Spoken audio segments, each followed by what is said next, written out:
Hello, everyone, and welcome to another edition of Ian Saturday Night.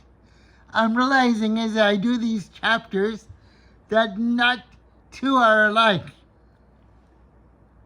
Even though they might seem the same, they have subtle differences. Like this one, for instance, it looks like very much like I have an alien UFO next to my bed. And that is interesting.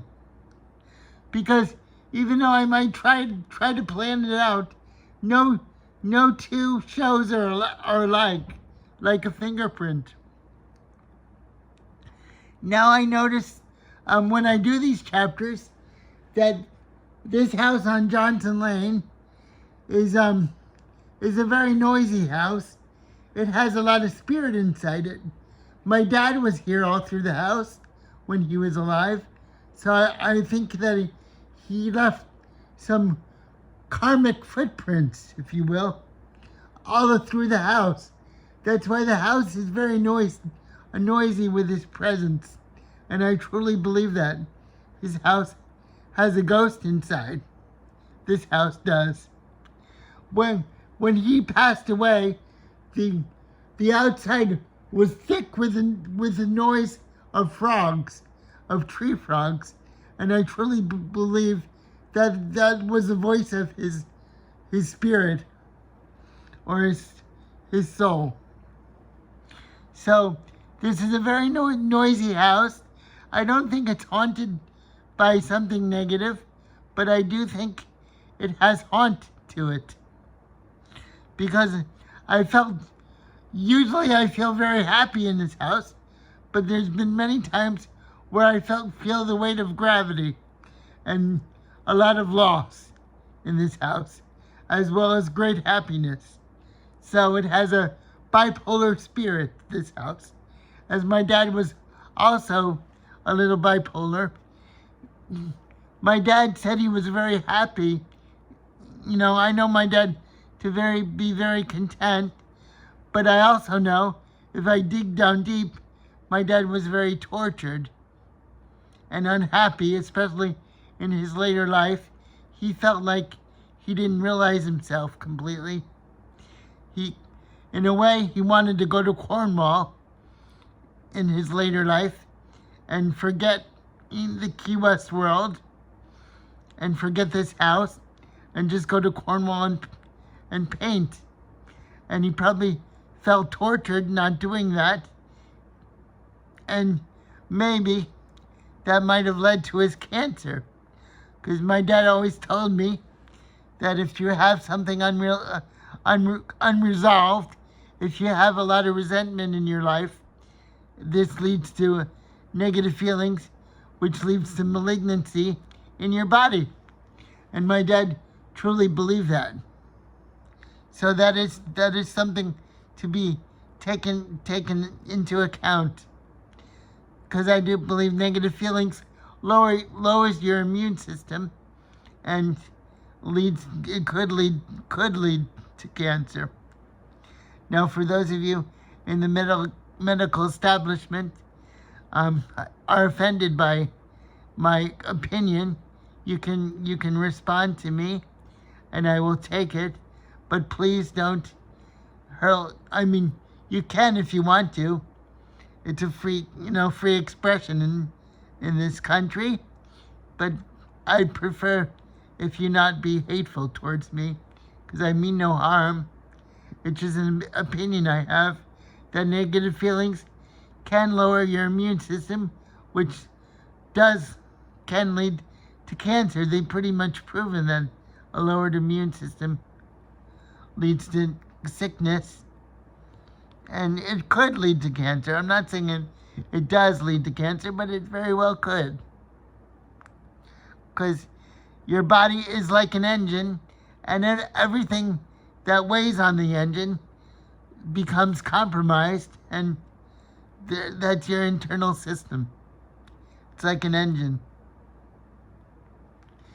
So I realize I digress on these shows that I have. On other subjects, I've had a very troubled dream life, I feel. I go to sleep early and I have wild dreams. I know that I've dreamt about a certain scary movie lately, which I won't mention, but it starts with an E. It's The Exorcist, and I dream about it a little bit when I'm troubled. So I've had those dreams. I'm in a bookstore or somebody's house, and I see images from the movie in the book. So that's pretty much the dream I have. And in the dream, I try to discount it as no big deal, but it weighs on my in the dream, as in reality, it weighs on my mind. So the whole dream is trying to avoid something when I probably should embrace it, except that it scares me to death. So there you have it.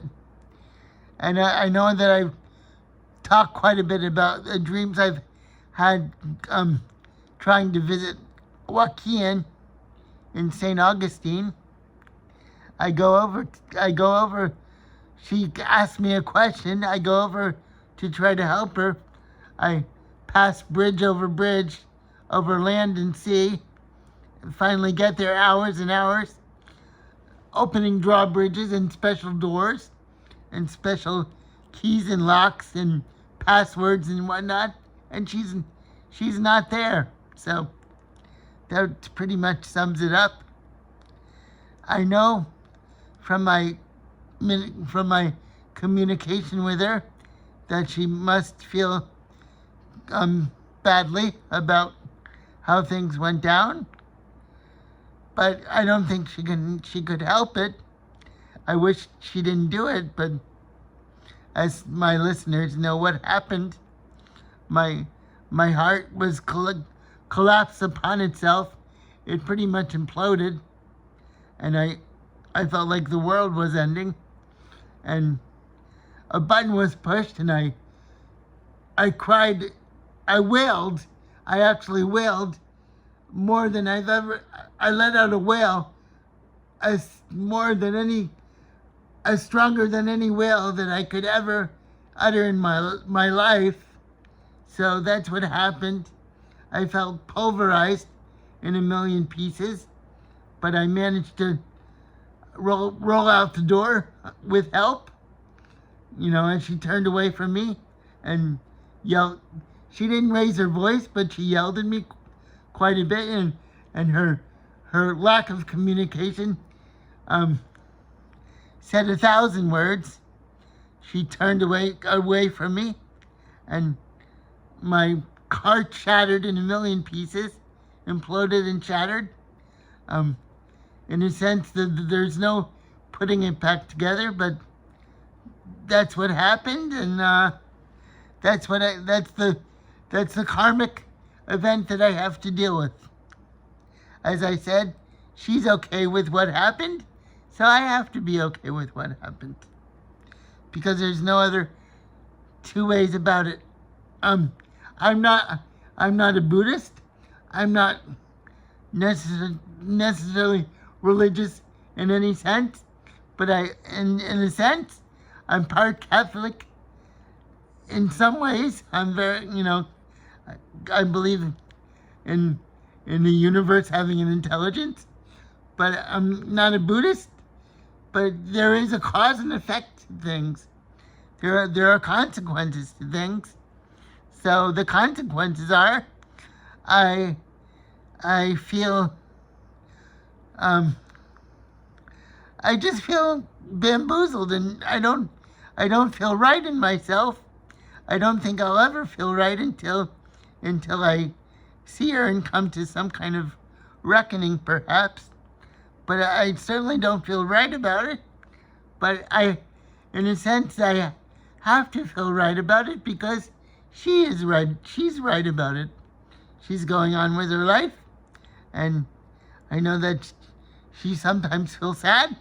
She sometimes feels sad, but the bottom line is that she's okay with what she did.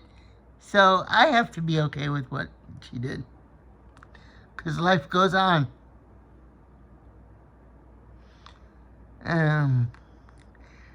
I still draw her on my iPhone. I like drawing her because she's like I see her kind of like in a Betty Boop sort of way, with her long hair, her long curly hair, and her red lips. So I like drawing her face on my iPhone. I've done many drawings of her on my iPhone, and some of them are good, and some of them are not as good as others, but they're all different, like the show. And in reading material, I'm drawn to existential themes. I tend to like Patricia Highsmith, Albert Camus, Edgar Allan Poe, and J.G. Ballard. Science fiction. Well, he's not a science fiction writer. I call him a surrealist. He's not really science fiction. He just writes about life from his perspective, which is what surrealism does. So, for those of you that don't know, J.G. Ballard is an exciting writer. So I encourage you to pick up any of his titles. Crash is about the sexuality of cars and car crashes. A bizarre subject, but I think it's very valid in today's world still, because we love our cars. It's been going on for decades and decades. I mean, cars are like the iPhone. You usually have to have a car. So cars are very personal, and they're very sexualized in society. So I have a very busy dream life. It fuels my writing. I haven't shared much of my writing with you, but if you hang in there with me, I'm sure that I will, and sometime soon. The reason I don't is because I like to read full short stories, and a lot of my short stories lately are very involved and detailed, and it takes some doing. So, for those of you that are interested, I will do that in the next few shows or something, if I have my inspiration at full power. When doing these shows, I'm